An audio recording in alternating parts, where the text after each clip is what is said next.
সংযুক্ত আরব আমিরাত সরকার অনুমোদিত রাস আল খাইমা প্রবাসী বাংলাদেশিদের সংগঠন বাংলাদেশ সামাজিক এবং সাংস্কৃতিক কেন্দ্রের নতুন কমিটি ঘোষণা করা হয়েছে। 17 সদস্যের এই কমিটিতে সভাপতি নির্বাচিত হয়েছেন ডক্টর আবুল ফজল এবং সাধারণ সম্পাদক হয়েছেন প্রকৌশলী সুবোধ চৌধুরী শিবু। এছাড়া মোহাম্মদ জাহাঙ্গীর আলম সিনিয়র সহসভাপতি এবং মোহাম্মদ জাফর চৌধুরী হয়েছেন যুগ্ম সাধারণ সম্পাদক। আগামী 2 বছরের জন্য দায়িত্ব পালন করবে এই কমিটি উপলক্ষে আয়োজিত অনুষ্ঠানে প্রধান অতিথি ছিলেন আনোয়ার হোসেন, ইব্রাহিম ওসমান, আফলাতুন আক্তার, সাইফুল ইসলাম, বাদশাহ, নুরুল আলম সহ অনেকে। সংগঠনের 3 শতাধিক নেতাকর্মী সহ প্রবাসীরা নতুন কমিটিকে বরণ করে নেন। পরে কমিটির সদস্যরা দুবাইয়ে নিযুক্ত বাংলাদেশের কনসাল জেনারেল BM জামাল হোসেনকে ফুল দিয়ে শুভেচ্ছা জানান।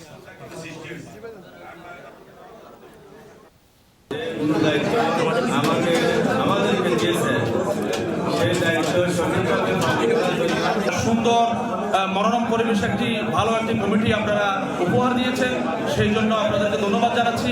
আপনাদের সবাইকে সাথে নিয়ে আগামীতে আমরা রাসেল খাইমার যে বাংলাদেশ সামাজিক সাংস্কৃতিক কেন্দ্রের যে গৌরব, সেই গৌরবকে আরো গৌরবান্বিত করার জন্য আমরা ভবিষ্যতে কাজ করব।